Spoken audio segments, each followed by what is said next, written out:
Sanshaawes in front, start right, trying to run him down but won't. Sanshaawes beat start right. Sanshaawes broke away, but with 100 metres left to go, Stormbelt runs to second. Start right and Energy of Davos battle out third. Sanshaawes wins. Third in the Group 1 Cape Derby in South Africa, Sanshaawes was almost an instant success when transferred to Mike De Kock's Dubai string in 2014, winning twice and finishing second to Prince Bishop in the Group 1 Maktoum Challenge Round 3. That effort gained him a World Cup spot, but he dashed his chance away when getting upset at the start, only managing 7th. Such quirks remain part of his makeup today, with new owner Bridie admitting the 11-year-old is not the cuddliest of horses. However, that's not the only issue she's had with the gelding, who arrived in her care following a chance conversation on a plane, of all places. I met Mike De Kock on a flight. He was travelling to Melbourne for one of the big horse sales, and I heard these gentlemen speaking about racehorses, and I don't know anything about racehorses, but I do know that they make great show jumpers and great eventers, and that it was a bit of a dream of mine to hopefully soon purchase a horse, maybe at the sales that come after the World Cup, and hopefully retrain a thoroughbred for myself, a bit of a project. And Mike had told me, you know, we put horses in that sale every single year, and it breaks his heart because they've worked so hard their whole career, and they make so much money, and then all of a sudden their career is over, and where do they go? He said it would be really nice to know that he was going to go to a good home, like you say, and be retrained for show jumping. So that was 2 years ago. I had him maybe 8 weeks of settling in. I think the process, racehorse to riding horse, it's a big transition for them, and not every horse copes well with it.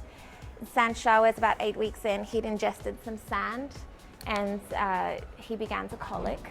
And then I think over the course of about 9 months, he colicked about 13 times, and he lived in the hospital for many, many months.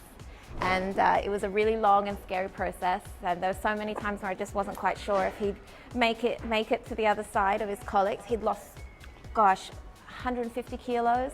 He was skin and bone. He was so miserable. And then finally, like 9 months later, we got to the other side of it. Probably since mid last year, we've really been able to ride and train.